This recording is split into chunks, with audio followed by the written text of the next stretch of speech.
Bonjour les mordus, bienvenue au 11e épisode de Ça se passe entre les deux oreilles, le podcast à succès de 2023. Tu es d'accord avec ça, Raymond? Ben oui, c'est sûr. Un gros succès, on a des beaux commentaires là-dessus, on va deep dans les sujets. On a deux beaux invités aujourd'hui à vous présenter.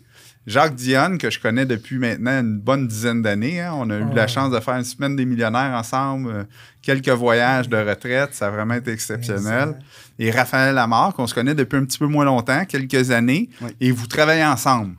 C'est exact. Pouvez-vous nous parler de comment est venue la combinaison, comment vous vous êtes rencontrés et qu'est-ce que vous faites? C'est toute une histoire. Hein. Peut-être commencer par ce que l'on fait. On fait du sauvetage immobilier, donc on aide les familles québécoises à garder leur maison. C'est notre principale spécialité. Notre rencontre, c'est une histoire assez spéciale, je dirais. Moi, comme vous pouvez l'entendre, je viens non pas du lac Saint-Jean, mais de France. Ouais. Je suis arrivé ici en 2016. Donc en 2016, j'étais entrepreneur en France. Et puis quand je suis arrivé ici, je cherchais un projet entrepreneurial. Puis j'ai fait des formations, comme beaucoup. Et puis à l'époque, la saveur du moment, c'était le flip, le multilogement. Et puis, exact. Je me reconnaissais pas là-dedans. Je cherchais quelque chose en plus que l'investissement. Parce que oui, c'est le fun de faire de l'argent en immobilier. Mais je pars du principe que si tu es bon dans quelque chose, et que tu aurais des problèmes aux gens, l'argent va être un aboutissement. Et puis, je continue mes formations. Et puis, je crois que c'est en 2019 où j'ai rencontré Jacques. En 2019, je ne connaissais pas du tout Jacques. Je vais dans un genre de week-end. Un week-end qui dure 2-3 jours, là, où il y a plein d'entrepreneurs qui défilent sur le stage. Puis, à la fin de ce week-end-là, il tirait quelqu'un au sort qui gagne un voyage pour partir avec d'autres entrepreneurs. Personne qui a été tiré au sort sur 300, c'était moi. Ah, super. Je sais pas si vous êtes comme moi je joue jamais, je gagne jamais rien, mais cette fois-ci j'ai gagné. Comme j'ai gagné, j'ai été invité par Jacques. Jacques, à l'époque, il donnait une conférence qui était les grandes conférences. Donc les grandes conférences où justement il parlait d'investissement immobilier et puis de ce qu'il faisait. Puis si vous nous connaissez un petit peu tous les deux, enfin pour ceux qui nous connaissent pas, on a des objectifs communs, mais on a deux tempéraments qui sont totalement différents. Jacques, plutôt quelqu'un de cool, avec beaucoup de recul, moi plutôt un peu le pur sang. Puis quand j'étais dans son événement, là, je le voyais, qui expliquait, qu'il aidait les gens, qui faisait du sauvetage immobilier, qui voyageait, qui faisait du cash flow. Je dis, mais attends, mais là, ça je veux faire ça moi aussi. Ça me rejoint, ça. Mais donc, ouais. Je prends encore une autre formation et puis il me forme. Puis il se trouve que je reviens sur le voyage que j'ai gagné. On part en voyage ensemble. Donc je parle avec ma conjointe, il est avec sa conjointe. On commence à discuter, on bâtit la relation. Et lui m'expliquait qu'il pensait à prendre sa retraite. Moi, je lui expliquais que moi, je suis venu au Québec parce que je pensais reprendre une entreprise aussi. Hein. Donc, il y avait un bon match là. Commencé à avoir un match et puis on a testé nos finançailles, comme Jacques le dit si bien. On a testé un petit peu notre partenariat. Ouais. Puis c'est très bien fonctionné. Puis c'est super. Si tu me permets, Jocelyn, est intéressante l'histoire de Raphaël. J'ai rencontré Jacques, moi, la même année. Si tu te souviens, on s'est rencontrés, toi et moi, en 2018. Et c'était mon entrée, par le fait même, dans le monde de l'investissement immobilier. Je ne connaissais rien d'immobilier lorsque je t'ai rencontré. Et fait qu'on a fait la première année qu'on a faite ensemble, je connaissais que des portes. Parce que c'était ton expertise à l'époque, si on veut. Là, c'était ça qui t'occupait, là. On se souvient que ton équipe et toi, vous avez effectué la plus grosse transaction immobilière de 2018. Exact. Fait que moi, l'immobilier, c'était des logements. Et en 2019, à peu près la même année que Raphaël a rencontré Jacques, j'ai rencontré Jacques moi aussi, justement pour son événement, les grandes conférences. Et c'était une découverte pour moi de voir qu'il y a d'autres façons de faire de l'investissement immobilier. Il y en a plus qu'une. Et ça a été une belle découverte. Puis en passant, j'aime votre polo, j'aime votre branding, parce que sous Carrefour Immobilier, j'aime service conseil. Puis peut-être, Jacques, si tu peux nous... Oui, c'est parce que nous, on fait principalement du sauvetage immobilier. Donc, ce qui arrive souvent, c'est que les gens ils viennent nous rencontrer quand ils sont en train de tout perdre. La chose la plus importante, parce que je pense que la chose la plus importante pour les gens, c'est dans la sécurité, c'est d'avoir un toit. Exact. Après ça, de pouvoir manger. Puis que souvent, la maison, ça devient comme quelque chose de très, très important. Ouais. Puis nous, on a décidé d'appeler notre entreprise Service Conseil parce qu'on aide les gens, on les conseille, on les forme, on les guide pour avoir un meilleur crédit puis d'être capable de retrouver une santé financière puis de retrouver leur équilibre dans tout ça. C'est pour ça qu'on a décidé d'appeler ça Service Conseil. Super. Mais dans l'histoire de Raphaël, tout à l'heure, il parlait tout à l'heure que je voulais prendre ma retraite. Et c'était vraiment vrai, je voulais vraiment prendre ma retraite parce que là, j'en avais assez. J'en avais formé beaucoup de gens. Puis quand je formais des gens, ben, ma grande déception, c'était que je passais beaucoup de temps à former les gens. Puis après ça, qu'est-ce qu'ils faisaient? Ils faisaient rien. Oh. Ils faisaient rien. Alors moi, je me suis dit, tant qu'à former des gens puis que ça fasse rien, ben, je vais aller prendre ma retraite parce que j'ai pas besoin d'argent pour vivre. Là. J'ai déjà tout ce qu'il me faut. Fait que si j'ai quelque chose qui m'anime, ben, c'est intéressant. Fait que là, Raphaël est un petit peu arrivé, un petit peu bizarrement. Je suis allé en Colombie. Puis là, je m'étais loué un petit appartement qui avait l'Internet puis tout. Puis là, je me suis dit, je vais continuer. J'avais commencé une formation avec des investisseurs. Puis là, j'ai dit, pendant mon voyage, ben, je vais donner ma formation. Puis là, l'Internet ne marchait pas ou ça marchait, ça coupait tout le temps. Puis là, moi, je capotais. Fait que, là, le sujet qu'il y avait cette semaine-là, c'était comment vendre sans vendre. C'était comment arriver à convaincre un client à faire affaire avec vous, mais sans lui pousser ça, en faisant du service conseil. Puis là, ben, Raphaël, il avait commencé à vouloir donner des formations sur la vente. Puis là, je l'ai appelé, j'ai dit, Raphaël, je peux pas donner ma formation, puis je pense que c'est quelque chose qui te passionne faire ça. T'aimerais-tu me remplacer? Fait que là, il m'a remplacé. Mais ce qui a fait d'intéressant, c'est que je savais qu'il y avait... T'es son coach, Raymond, là. Fait que je voyais qu'il avait pris une démarche pour s'améliorer. Puis en plus, c'était une expertise que j'avais besoin juste à ce moment-là. Puis devinez qu'est-ce qu'il a fait, Raphaël? Il a accepté de le faire, puis il m'a rien demandé en échange. Puis d'habitude, là, les gens, ils m'appellent, puis ils me demandent tout le temps des choses. Ouais. Comment je réagis, moi, dans ce temps-là? Bien, c'est sûr que c'est une façon de bâtir une relation, hein? Tu sais, de donner sans s'attendre à recevoir, c'est la meilleure façon de bâtir une relation. Oui. Ben, dans toutes les relations, que ce soit des relations amoureuses, des relations familiales, toutes les relations, c'est comme ça. Même dans la relation avec soi-même, hein? Ben oui. Parce que dans la relation avec soi-même, si on s'habitue à donner sans attendre de recevoir, on se sent beaucoup mieux. Oui, effectivement. Nos attentes sont très basses. Puis, tantôt, on parlait d'épanouissement. Bien, on s'épanouit à travers ça. Fait qu'on a un niveau de bonheur qui est très élevé. Fait qu'en gardant le niveau de bonheur très élevé, les attentes très basses, tout ce qui nous arrive, c'est du bonus. Effectivement. Tout à fait. Ça me rappelle les vieilles paroles de Zig Ziglar, un conférencier célèbre aux États-Unis qui est décédé maintenant, qui disait « Tu vas obtenir tout ce que tu veux dans la vie si tu aides suffisamment de gens à obtenir tout ce qu'ils veulent. »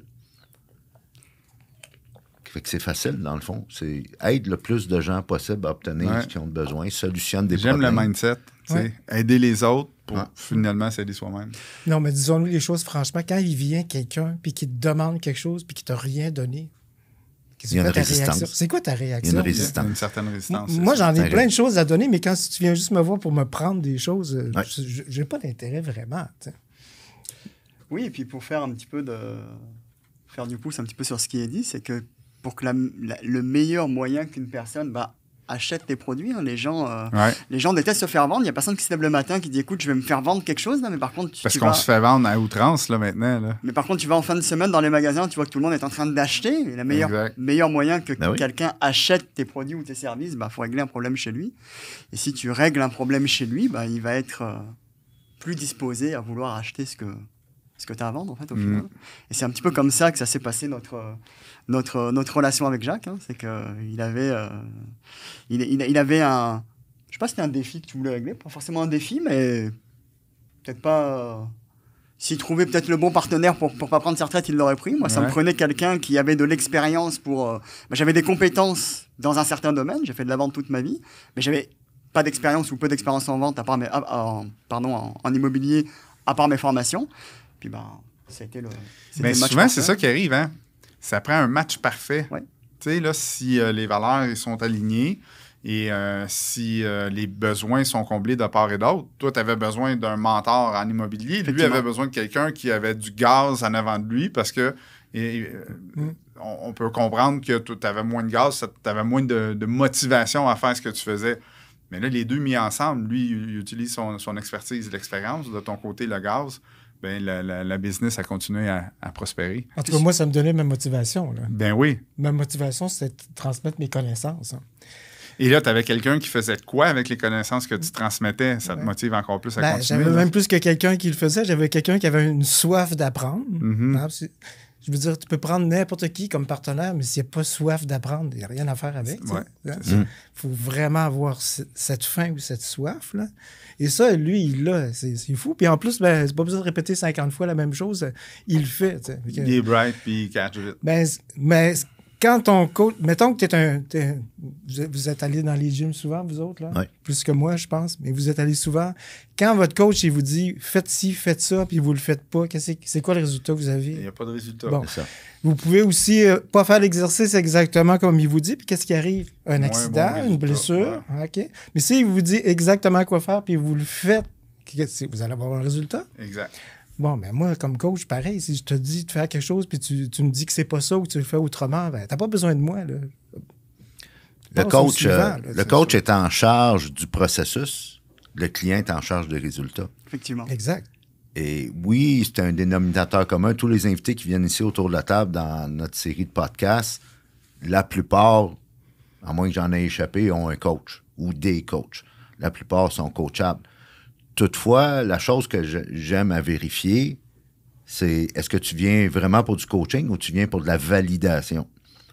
Puis dans le cas de Raphaël... Il y a une différence entre les deux, hein? Dans le cas de Raphaël, j'ai le privilège de travailler avec lui depuis 4 ans maintenant, et lui, il veut pas de la validation. Il veut du coaching. Mm-hmm. Il veut apprendre. Donc, tu as vraiment bien tombé, Jacques, quand il s'est joint à toi, parce qu'il a soif d'apprendre. Puis j'aime utiliser la phrase de Simon Sinek qui dit tout le temps « 3/4 de réponse vaut mieux qu'une réponse et demie ». Ouais. Une des forces de Raphaël, c'est qu'il n'est pas rendu à une réponse et demie, lui. C'est qu'il cherche tout le temps à voir comment il peut améliorer quelque chose, comment il peut le rendre meilleur. Et je le fais quand même tout le temps avec beaucoup d'amour et de respect, sauf que je suis capable de lui rentrer dedans et de dire « ça, c'est pas correct, puis pourquoi tu ferais pas ça de même à la place? » Et il l'accepte. Puis ce qui est le fun, c'est que la semaine d'après, il l'a amélioré. Il l'a fait. Oui, puis d'ailleurs, je suis demandeur de ça. C'est que moi, si je prends un coach, je veux qu'il me dise la vraie vie entre... Là, on parle bien entre les deux oreilles. Moi, je veux qu'il me le dise entre les 4 yeux. C'est que c'est pour ça qu'on le fait. Puis d'ailleurs, ce qui a catalysé tout ça, c'est surtout Raymond. Hein. Raymond, à l'époque, je l'ai rencontré en même temps que Jacques. J'ai pris un coaching avec lui. Et je pense que j'avais eu le phénomène de beaucoup d'investisseurs immobiliers. C'est quand tu débutes, oui, tu veux investir en immobilier, mais dans quoi tu investis? Le flip, le multi, le chalet, le terrain. Il y a tout qui est bon au passage d'ailleurs en immobilier. Et ce qui m'a beaucoup aidé, c'était le travail que j'avais fait avec Raymond, qui est de travailler sur les valeurs en fait au final. Parce que du moment où tu travailles sur tes valeurs, tu sais ce que tu veux, surtout si tu sais ce que tu ne veux pas. Et ce qui m'a beaucoup aidé à faire mon choix dans quelle direction je voulais aller. Puis du moment, quand tu es dans une direction, c'est comme un cheval de course où tu lui mets ses œillères sur le côté, là, il va courir beaucoup plus vite. Donc... J'aimerais ça revenir, Raymond. Tantôt, tu parlais de coaching. Les gens qui veulent être coachés, puis les gens qui viennent plus pour la validation. Mm-hmm. Je pense que les deux se valent quand même. Tu sais, la personne qui se présente pour valider des choses, le coach va l'aider à aller à une étape plus loin. S'il veut aller à l'étape plus loin, oui. Souvent, en tout cas, par expérience, oui, il peut y avoir des exceptions, je te le concède, mais par expérience, les gens qui viennent juste pour de la validation, au bout de 2-3 séances, il y a un blocage, on tourne en rond. OK. Et j'ai eu dans le passé à congédier des clients, entre guillemets. Que maintenant, je suis rendu un vieux singe, là, je les flaire, là, je suis capable de voir dans l'appel découverte. L'appel découverte, vraiment, est un bel investissement parce qu'après ça, ça va nous donner... Ça prend une chimie là, entre le coach et le client. Et il faut vraiment que le client ait le goût de passer au prochain niveau. Il faut qu'il crée cet espace-là où... Puis ça prend pas tant de temps que ça, là. Parce que ce qui est tough, là, dans l'équation du succès, parce que si c'était facile, tout le monde aurait le succès. Exact. Oui. Ce qui est tough dans l'équation du succès, c'est l'incapacité à l'être humain de s'auto-observer. Parce que tout le monde est bon de donner des conseils, tout le monde est bon pour conseiller, tout le monde est bon de donner son avis sur le gouvernement, les patrons, puis comment marche la société, puis telle ou telle crise. Tout le monde a une opinion, surtout avec un peu d'alcool. Mais prendre le temps de t'auto-observer, ça, c'est un autre game. Ça, Ouais. Et quand quelqu'un est capable de faire ça, là, le coach peut aider pour les angles morts. Parce qu'on a tous des angles morts. Tout le monde. À tous les niveaux, on en a. D'ailleurs, je dis tout le temps, les meilleurs ont des coachs. C'est vrai que les meilleurs ont des coachs. Là. Sidney Crosby, un des meilleurs joueurs que j'ai jamais eu dans la Ligue nationale, toujours ses coachs. Ben, tous les professionnels. Tous les professionnels ont des coachs. Parce que justement, ce que tu viens de dire, c'est hyper vrai. C'est difficile de s'auto-évaluer soi-même. On se voit pas. Puis quand on regarde un sportif comme Sidney Crosby, quand il fait ses croisés, là, il a beau essayer de bien les appliquer, mais il voit pas ce qu'il fait. Il regarde en vidéo après, mais avoir l'œil externe de quelqu'un qui connaît le mouvement exact qu'il faut faire, il peut les pratiquer mieux. Là. Et surtout, tu gagnes des années et des décennies. Moi, ce que j'ai appris en quelques années avec Jacques, parce que ça fait seulement quelques années qu'on travaille ensemble, je pense qu'il m'aurait fallu peut-être 10 ans. Des erreurs. Pour les apprendre tout seul. Et des erreurs qui peuvent coûter très cher. Effectivement. Comme sur votre T-shirt, hein? Oui. Hein? Le succès, c'est d'aller d'échec en échec sans perdre. Son enthousiasme. Son enthousiasme, mais puis c'est facile à perdre, l'enthousiasme. Oui, hein? oui.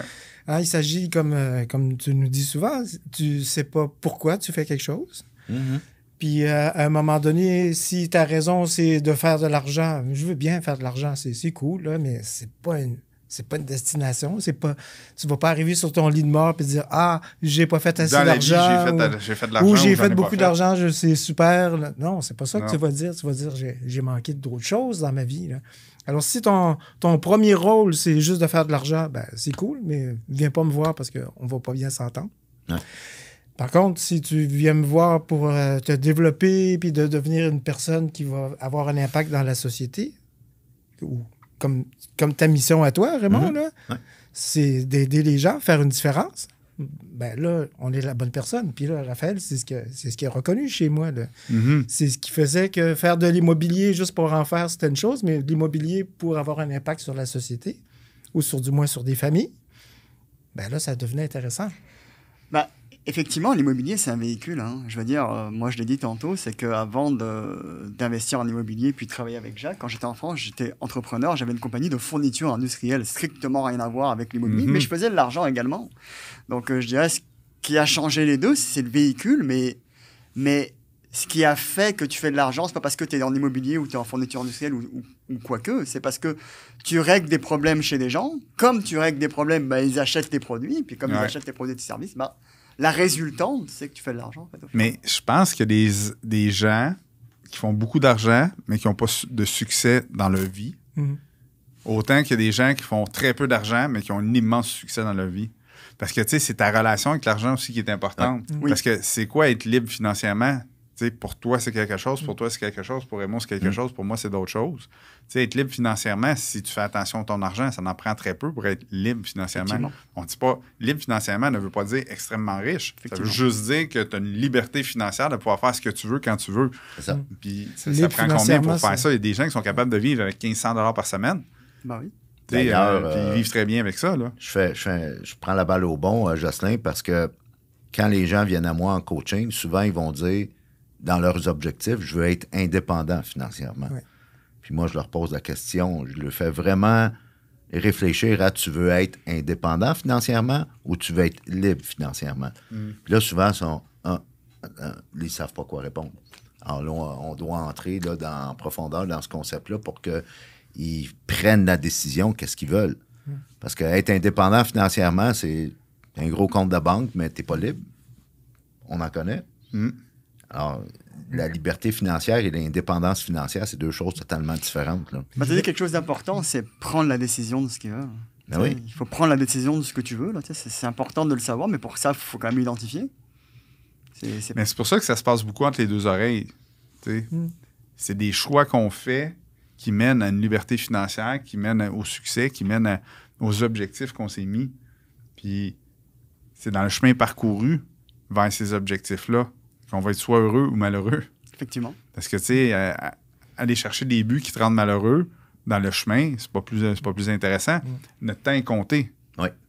Tu sais, là, on n'a pas un temps indéfini, là. C'est très compté, notre temps.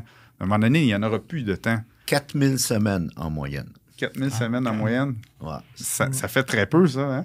Ça va vite. Ça n'est pas beaucoup, ouais. Ouais. Mais justement, si on veut retourner sur le thème de la liberté, là, mais c'est quoi la liberté? On peut se la poser longtemps, la question. Mais ça va être différent pour chacune personne. Non, la liberté, c'est juste de choisir. Exact. C'est juste ça, la liberté. Puis l'autre jour, moi, j'ai un grand domaine, puis j'ai une grande forêt. Puis l'autre jour, j'étais dans la forêt comme ça, puis il n'y a rien, là, tu sais, il n'y a pas de bruit, il y a des oiseaux, il n'y a pas grand-chose, mais ça me rappelait mon enfance. Ça me rappelait mon enfance quand je regardais les petits scarabées, les sauterelles, puis des choses comme ça. Puis, j'ai jamais été aussi libre de ma vie que quand j'étais petit. Et pourtant, j'avais pas d'argent. Je pouvais pas faire tout ce que je voulais parce que j'avais des parents mais j'avais beaucoup de liberté de mon temps, j'avais beaucoup de liberté de mon esprit, je pouvais m'évader dans mon esprit où je voulais. C'est ça la liberté. Alors si la liberté pour toi c'est d'avoir de l'argent, ben vas-y, fais-le, mais tu risques d'être très déçu là avec le temps. Une belle pépite d'or, d'habitude c'est Raymond qui dit ça. Ouais, il n'y a pas un buzzer ici là. Liberté il est au garage. La liberté de rêver, la liberté de penser, c'est une liberté qu'on pense pas souvent, ça, d'avoir l'esprit libre. Avoir l'esprit libre, mon Dieu, que ça fait longtemps que j'ai pas eu ça. Ouais. Ben, ça, là, on cherche tout le temps à remplir notre esprit. Ouais. Hein? On cherche à combler le vide. On fait des projets pour combler notre esprit, combler le vide, combler. Puis je pense que c'est un point important à travailler de dire dans mon parcours, dans mes objectifs, comment est-ce que je peux avoir l'esprit libre? Merci d'avoir soulevé ça. Ben, je pense que la liberté, c'est quand même un aspect que beaucoup d'entrepreneurs recherchent dans leurs activités. Moi, en tout cas, c'était quand j'ai créé ma première entreprise, j'avais 27 ans, c'était le principal aspect que je recherchais. Je gagnais très bien ma vie en tant que salarié. Quand je suis passé d'entrepreneur la première année, comme beaucoup, ben, je gagnais pas bien ma vie. Enfin, c'était le démarrage, quoi. Mais j'ai jamais été aussi heureux au tout début. Parce que j'avais la liberté de mes choix, que je faisais des bons ou des mauvais choix. J'étais l'ultime décideur. Entre un compte en banque bien garni qu'on n'utilise pas parce qu'on est dans notre projet à temps plein, ou être à temps plein dans un projet qu'on a du plaisir, lequel des deux va... Je vais donner un exemple concret sans nommer personne. Depuis les dernières années, Jacques m'a envoyé des clients pour leur aider à mieux définir leurs objectifs, leur pourquoi, valeur, puis ainsi de suite. Les fondations, là, si on veut. Et j'ai eu des clients qui avaient des professions comme ingénieur ou exécutif dans une compagnie ces chiffres avancés, là, mettons, j'en ai eu un là, à 160 000 par année. Là. Et il était rendu temps plein dans son rêve immobilier à 60 000 par année, puis il était heureux. Ouais. Beaucoup plus. Parce qu'il faisait ce qu'il voulait, il était libre. Plus de temps avec sa famille, plus de temps avec ses enfants, conjoints, mais ainsi de suite. Et là, il voyait, quand on dit la liberté, c'est entre les deux oreilles, c'est qu'il voyait toutes les possibilités d'augmenter son patrimoine, son cash flow, puis ainsi de suite, puis atteindre ses objectifs. Mais les fondations étaient établies. Là. Effectivement, on a parlé de liberté, on a parlé de coaching, et puis au final, quand tu es libre de ton temps à 100% et que tu pratiques à 100% ta nouvelle activité, fatalement, tu vas devenir meilleur. Ben oui. Donc, comme tu vas devenir meilleur, tu vas te transformer. Comme tu te transformes, tes résultats vont être meilleurs à la fin. Ouais. Donc, souvent, c'est faire l'effort au départ de faire le saut qui est le plus dur. Tu parlais de clients, puis on en connaît d'ailleurs parce que certains font partie de notre équipe, qui avaient des très, très bons revenus, qui est très difficile quand tu as un bon revenu de dire je vais faire le saut, je vais devenir entrepreneur et qu'est-ce qui va se passer? Tu sais, on ne connaît pas la vision. Par contre, quand tu l'as fait, puis que tu as passé la phase de démarrage et que tu mets 100% de ton temps dans ta nouvelle activité que tu pratiques tous les jours et tu deviens meilleur, au final, ça... Faut faire le saut. Tu prends ton envol, quoi. Gandhi disait, les grands amours et les grands accomplissements impliquent de grands risques. Ouais. Tu peux pas passer au prochain niveau, tu peux pas te rapprocher de tes rêves sans risque. Il faut abandonner des choses, même. Ben oui. Le risque, c'est juste d'abandonner quelque chose. C'est souvent ça. Puis abandonner, c'est pas facile. Avec toi, j'ai appris l'expression « les menottes dorées ». Oui. Mais abandonner, c'est pas facile. Puis souvent, la vie nous force à abandonner des choses. Oui. Puis sur le coup, on vit un deuil, puis on vit pas bien ça. Et quelques semaines, quelques mois, voire quelques années après, on dit « c'était la plus belle chose qui pouvait pas m'arriver ». Effectivement, c'est que souvent, la croissance se trouve, je ne sais plus qui dit ça, mais que la croissance se trouve à l'extérieur de la zone de confort. Là. J'ai jamais, moi, autant appris qu'on a eu des défis dans des dossiers, puisqu'on en a toujours, là, des défis dans des dossiers. Les dossiers qui sont faciles, on n'apprend pas. Les dossiers qui sont difficiles, on élargit la zone de confort, comme tu dis, puis c'est là qu'on apprend, là, c'est là qu'on devient meilleur. Et au final, ça paraît insurmontable quand tu le fais. Quand tu l'as fait, qu'il y en a un autre qui se présente, tu dis « Ah, j'ai déjà fait, en fait, au final, c'était pas si terrible que ça. » Oui. Parlons-en, justement, tu as parlé de dossier. Parlons de votre modèle d'affaires un peu, parce que vous avez un modèle d'affaires qui est quand même particulier, qui est quand même, j'oserais dire, unique, là. En tout cas, si on compare à, en général, le monde de l'investissement immobilier. Comment ça fonctionne? Vous disiez, on aide des familles à garder leur maison. Travailler avec qui? Puis c'est quoi vos défis? Puis c'est quoi dans votre façon de fonctionner, là, votre particularité? Est-ce qu'on veut parler de ça, nous autres? C'est quoi le défi? Je vais te laisser répondre, Raphaël. Je compléterai. C'est une bonne question. Déjà, avec qui on travaille avec des personnes qui ont des problèmes de vie. Souvent, souvent notre modèle d'affaires, nous, les clients, c'est des clients qui sont concernés par des avis de 60 jours ou qui ont un problème de vie. Donc, c'est pas forcément... Hypothèque légale. C'est pas forcément de mauvaises personnes, mais on peut tous être concernés par ces problèmes-là. Sans citer d'exemple, on a des clientes qui gagnaient des employés du gouvernement, 120 000 $ par année, puis il y a un décès dans ta famille, là, tu pas la main pendant quelques mois. Tu lâches tout, là, tu sais. Mais ça veut pas dire que tu es une mauvaise personne, c'est que tu as eu un problème de vie. Ouais. Donc ça, en général, c'est des personnes qui font partie de notre clientèle, c'est qu'ils sont confrontés avec un problème qui est un problème difficile, parce que demain, si tu as une hypothèque légale ou si tu as un avis de 60 jours, c'est un problème qui est difficile. Et ça prend quelqu'un qui connaît vraiment ça. Tu sais, parce que peut-être beaucoup de gens ont une connaissance, on va dire, peut-être générale de ce que c'est. Mais quand tu te spécialises, on fait que ça, là, on va pouvoir accompagner la personne à résoudre ce problème-là. Donc, il y a plein de solutions qui découlent de ça, mais ça prend ce qu'a besoin le client qui est concerné par ça pendant cette période-là, c'est une prise en charge. Ça veut dire que là, quand tu es rendu là-dedans, tu peux pas te dire je vais prendre 2-3 conseils sur YouTube et sur Internet et me débrouiller par moi-même. C'est des dossiers quand même qui sont relativement compliqués. Mais quand ils font affaire avec nous, c'est vraiment une prise en charge complète. Là, on va pouvoir analyser le dossier, on va pouvoir leur donner les bonnes recommandations qui sont... qui est la recommandation pour leur aider à régler leurs problèmes, en fait. Là, tu parles de clients, mais vos collaborateurs, là, les gens qui sont dans votre écosystème, qui travaillent avec vous, quel genre de personnes? Souvent, des personnes qui ont suivi, je dirais, un peu le même processus que moi, c'est-à-dire qui ont fait des formations en immobilier, qui n'ont pas trouvé ce qu'ils voulaient, en fait. C'est qu'ils voyaient qu'ils pouvaient faire de l'argent en immobilier, mais pas forcément quelque chose qui corresponde à des valeurs. Et souvent, ils sont attirés par la valeur de l'entreprise. Ils sont souvent attirés par la mission de l'entreprise de dire, nous, on aide des familles à garder leur maison et puis on gagne notre vie à faire ça. Et c'est souvent ce qui attire les personnes là. Puis comme ils sont attirés par les valeurs, ils vont apprendre ce que l'on fait. Et comme ils apprennent ce que l'on fait, ils ont des résultats avec ça. Et curieusement, on a une population, en fait, nos clients qui travaillent avec nous, là, si on peut le dire, là, c'est surtout une clientèle féminine. C'est ce qui est plutôt rare en le client qui a besoin de vos services en sauvetage? C'est-à-dire les prospecteurs qu'on forme. Là, les partenaires prospecteurs. Les prospecteurs qu'on forme, éventuellement, ils deviennent nos associés. Ils viennent nous affilier. Ils travaillent avec nous. On va les coacher. On va les amener à aller plus haut et à devenir meilleurs. Mais c'est surtout une clientèle féminine. Ouais. Contrairement à l'immobilier. En immobilier, en tout cas, chez les mordus d'immobilier, c'est 65 % d'hommes, 35 % de femmes à peu près. À peu près. Ouais. C'est un petit peu la Puis après ça, je serais curieux de voir la participation maintenant. Dans le groupe, c'est de s'inscrire, c'est une chose, mais participer, c'est une autre. Ça doit être principalement des hommes. Puis dans notre groupe, c'est principalement des femmes. Puis moi, j'en suis très fier de ça. Ouais. Moi, de toute façon, j'adore les femmes, j'aime ça. Pas dans le sens là, que tu penses. Là, non.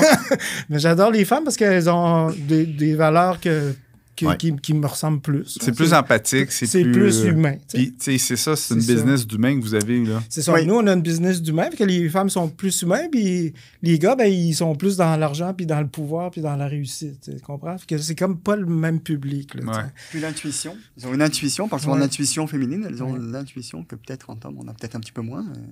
Oui, effectivement. Ouais, puis les femmes chez nous, ben, on reconnaît qu'ils sont bonnes, puis qu'ils sont capables d'aller plus loin, puis de faire des choses plus grandes que les autres. Fait que c'est déjà beaucoup. Alors, vous êtes une femme, venez nous rejoindre. Ça fait extrêmement plaisir. Cherchez-vous d'autres collaborateurs, collaboratrices, d'autres prospecteurs? On n'est pas forcément en mode recrutement de dire que, parce que notre vision, c'est qu'on préfère avoir des collaborateurs qui soient en croissance que d'avoir plein de collaborateurs sur le papier qui crèvent de faim. Ça ne nous intéresse pas. Ouais. Donc, on n'est pas forcément en phase recrutement, mais si on détecte une pépite ou une personne qui a les mêmes valeurs que nous, les mêmes... Ben, on arrive à se rejoindre on dessus, peut bah jamais oui, dire non à de la main-d'œuvre de qualité. Exact. Si quelqu'un qui a du gaz puis qui vient vous voir, c'est sûr que. Ben, ça prend les mêmes valeurs, ça prend de l'engagement, ça prend quelqu'un qui va accepter une transformation, parce que s'il n'y en a pas de transformation, on va rester aux mêmes places. Exact. Puis ce qu'on s'est aperçu, c'est que les gens qui viennent nous rejoindre puis qui passent par Raymond. C'est pas pour faire de la pub à Raymond, mais ça fait vraiment une différence. Là. Ouais. On sent vraiment que ils savent pourquoi ils le font, ils vont organiser mieux leur temps, ils vont enlever les problèmes qui sont de leur chemin, qui sont, comme Raymond il dit, c'est souvent eux-mêmes le problème. C'est Ouais. que s'ils arrivent à s'enlever de leur chemin, ben, ils vont enlever plein de choses qui ne sont pas là, mais qui les bloquent. Puis là, ils vont arriver à se dépasser. Puis en plus, avec la formule qu'on a, parce que c'est pas juste vendre un produit, c'est aussi tout un système. Ben, avec le système, ben, tu arrives déjà dans une équipe où tu as plein de solutions, puis tu as plein de produits que tu n'as pas besoin de connaître parce que tu vas les apprendre au fur et à mesure. Exact. Moi, je juge qu'on apprend plus en faisant qu'en suivant toutes les formations qu'il y a sur le marché. Là, parce qu'il y en a plein de formations sur le marché. Mais les formations, moi, je trouve que à la limite, ça l'ankylose puis ça reste dans l'analyse. Oui. C'est la paralysie de l'analyse. Effectivement. Là. Ben, T'analyses je vais beaucoup, donner une analogie. Tu deviens... tu vas suivre tes 4 années de formation pour devenir notaire. Tu sors de là, tu as de l'expertise de notaire, tu as même le diplôme de notaire. Ouais. Est-ce que ça fait de toi un bon entrepreneur? Zéro. Est-ce que ça fait de toi qui va bien comprendre la clientèle, faire un bon marketing, un bon suivi, une bonne organisation d'entreprise et tout ça? La réponse est non. Fait que oui, les formations sur le marché sont presque toutes bonnes. Je ne vous dirais pas qu'il y en a qui sont toutes bonnes, mais la plupart sont extrêmement bonnes et vous donnent des super belles connaissances, mais c'est pas que des connaissances que tu vas te développer. Là. C'est pas suffisant. Et l'être humain ne change pas de comportement juste sur de l'information. Ben non, pas du tout. Faut aller... La preuve, c'est que quand Raphaël a commencé à travailler avec toi, ça faisait des années que tu suivais des formations. Oui, effectivement. Et Raphaël, moi, je le connais personnellement, il est un bon apprenant. Oui. Il est coachable, il sait comment apprendre, il est cartésien, il est capable de recueillir de l'information, mais il n'était pas passé à l'action encore. Non, et puis souvent, ce qu'on a travaillé beaucoup dessus, et je pense que c'est un travail que tout le monde devrait faire, en tout cas, moi, j'ai fait avec toi, Raymond, c'est de travailler sur sa mission de vie, son plan de 20 ans. C'est quoi que tu veux faire, en fait, au final? Parce que, je répète ce qu'on a dit tantôt, c'est que tout est bon en immobilier. L'immobilier reste qu'un seul véhicule, mais tu vas en faire quoi? Et puis, qu'est-ce qui va faire que le matin, tu vas te réveiller pour le faire? Tu vas te lever enthousiaste pour le faire. Est-ce que ça va être un effort? C'est tellement important, ça, se lever le matin puis d'être enthousiaste. Tu te lèves le matin de reculons, là, mon Dieu, que la journée va être longue. Ah ouais, ça va être dur. Hein. Mais j'aimerais ça vous dire que toutes mes journées sont comme ça. C'est pas vrai. Hein, je dirais, on est tous sur Facebook, puis là, on est tous... la vie a de la belle pour tout le monde, mais c'est pas le cas. Non, ben il y a des journées que ça nous tente pas. Il y a des journées que... Mais c'est là qu'il faut avoir la liberté de dire, je suis pas obligé de le faire. Mais quand tu sais pourquoi tu le fais, Jocelyn... Tu vas le faire pareil, même si ça ne t'intéresse pas. Oui, mais il y a des journées où on se sent plus maussade. C'est correct. Tu sais, plusieurs défis en même temps. Puis là, où il y a un matin, tu te lèves. Puis si tu peux avoir la liberté de dire, hey, tu sais quoi, ce matin, je suis capable de déléguer mes urgences et je vais aller jouer au golf à la place et je vais aller faire du bateau et je vais aller voir des amis et je vais juste rester dans ma cour à lire un livre. Tu sais, avoir cette liberté-là de pouvoir faire ce choix-là, je pense que le mix entre les deux te permet de faire ça et lui permet aussi de faire ça. Parce que je pense qu'il peut quand même se rabattre sur toi, même si tu veux moins être des opérations. Là. Ben, je suis moins dans les opérations. Là, je suis plus dans le support. Il a tellement l'air d'avoir du fun. Là, je pense qu'il ne veut plus prendre sa retraite. Il n'a pas le choix. Je vois encore, mais... ça presse moins. Mais c'est un partage entre les deux, mais... Ben moi, c'est intéressant. Je travaille avec Raphaël, puis c'est intéressant. Je suis content d'avoir mon rendez-vous à 9h15 avec lui le matin. Je sais que quand il ne m'appelle pas un matin, je suis comme un peu déçu presque. Et qu'il m'appelle, il me dit « Mais tu m'as oublié. » Mais l'idée, c'est qu'on on travaille en équipe, on a une belle relation. Je veux dire, ça se passe bien. Il y a un grand respect, même si on n'est pas toujours d'accord sur quelque chose. Puis ça, c'est Puis important qu'on ne soit pas d'accord. Mais c'est ça, le partenariat. Là. Avec du respect, là, Oui. évidemment. Mais le partenariat, on l'a dans plusieurs espaces dans notre vie, principalement dans notre vie familiale avec notre conjoint ou notre conjointe. Avec je les sais plus enfants. comment dire maintenant avec tous les autres mouvements qu'il y a aujourd'hui. Puis autant au niveau professionnel aussi, c'est deux choses super importantes. Ouais. Mais après ça, comment on gère ça, le partenariat? Là? Parce que moi, depuis que j'ai investi en immobilier, j'ai toujours eu des partenaires. Toujours. Jamais j'ai fait un projet tout seul. Pas parce que j'ai peur de faire tout seul. C'est pas pour ça. Là. Mais c'est tu t'achètes une certaine sécurité et une certaine liberté. Ben, c'est parce que la liberté, je ne sais pas si je me l'apporte avec ça, mais ce que je m'apporte, c'est au moins de l'expertise puis d'un travail de groupe. Mais je te garantis que le partenariat en immobilier t'apporte de la liberté, c'est sûr, parce que tu sais, si tu es tout seul à tout faire dans ton parc immobilier, dans tes investissements immobiliers, ben si tu n'es pas là, il n'y a plus rien qui se fait. Tu achètes une job. Ouais. Si tu as du partenariat, tu peux te fier sur quelqu'un qui va prendre soin de tes immeubles à sa façon à lui, évidemment. Il faut apprendre à vivre avec ça. Mais pendant que toi, tu es occupé à gérer d'autres choses, de la famille, des amis. En tout cas, à ceux qui nous écoutent, là, je vous parle là, dans les yeux. Là, le partenariat, là, vous n'êtes pas obligé de faire ça non plus. Là, c'est pas, faut pas prendre n'importe qui. Là. Prenez pas quelqu'un qui vous ressemble. Prenez pas quelqu'un qui veut exactement les mêmes choses que vous, qui a les mêmes compétences que vous. Ça ne sert à rien. Sur un bateau, ça prend un capitaine, puis ça va prendre peut-être des matelots aussi. Puis sans dire qu'il y a des ordres de grandeur dans tout ça, ça prend plus que juste dire « je veux un partenaire ». Parce que j'en ai vu plein de gens se mettre en équipe et faire du partenariat, mais c'est pas du partenariat, c'est comme avoir peur d'être tout seul. Ouais. Surtout ce que ça a changé chez nous, le partenariat. Ce que ça a permis, parce que oui, il y a de la complémentarité, comme tu viens de le dire, c'est super important, mais ça nous a permis aussi de se dupliquer. C'est-à-dire que Jacques fait plus de volume qu'avant, avec plus de confort, moi aussi. Et puis surtout, les personnes avec qui travaillent avec nous font aussi des transactions, ce qui nous permet à nous de nous dupliquer. Tout le monde fait plusieurs transactions, tout le monde bénéficie du système, sans forcément être la seule personne ressource de l'entreprise. Donc c'est ça le partenariat. En début de podcast, on a parlé un petit peu, tu sais, la complémentarité.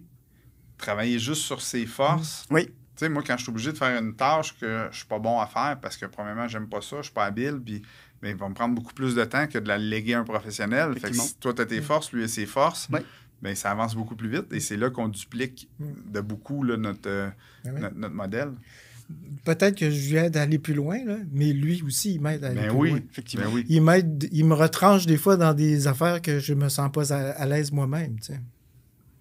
C'est parfait, ça. Et c'est ça, un partenaire, un vrai partenaire, c'est ça. Là. Messieurs, le temps passe vite. L'entrevue tire déjà à sa fin. Si on vous laissait là, chacun une minute, le mot de la fin, où vous voyez, c'est quoi la vision là, pour les prochaines années de Carrefour Immobilier? Comment vous voyez ça? Chacun à votre niveau, là. Je dirais avoir un plus grand impact, continuer ce qu'on fait, mais avoir plus d'impact sur la vie des gens. Toujours pareil, dans la même mission, d'aider les gens à garder les maisons, et puis d'aider également nos partenaires à se développer. Là. C'est vraiment le but, là, de continuer notre chemin, mais de le continuer le cheminement de transformation et d'expansion. Bravo. Jacques? Moi, dans mon ancienne vie, j'étais informaticien, puis je faisais des systèmes d'aide à la décision. En fait, on permettait à l'entreprise de découvrir les pépites cachées dans le data. Okay. Et là, moi, ma job principale maintenant, c'est de travailler là-dessus, puis de monter une base de données où on extrait des informations du registre foncier pour cibler notre clientèle, pour qu'on ait le moins de compétition possible. Puis comme ça, on va avoir un plus grand impact sur la société parce qu'on va faire plus de dossiers en mettant moins de travail nous-mêmes. Donc, tu utilises l'intelligence artificielle à bon escient. Exact. Effectivement. C'est génial. Voilà. Bravo. C'est vers là où on s'en va et je pense que on est en train de semer nos petites graines là, pour qu'il y ait beaucoup de succès pour plus tard. Donc, continuer à travailler sur la complémentarité. Un gros merci à vous. Ça a été vraiment agréable d'apprendre un peu plus ce que vous faisiez, mais aussi un peu plus qui vous êtes. Donc, un gros merci. J'espère que vous avez apprécié Merci beaucoup. votre épisode de Ça se passe entre les deux oreilles. Oui, merci à tous les deux. C'était On vraiment... revient quand vous voulez. On va vous réinviter. Les mordus, on conclut là-dessus. Donc, 11e épisode déjà complété. On se revoit dans une semaine pour un 12e épisode.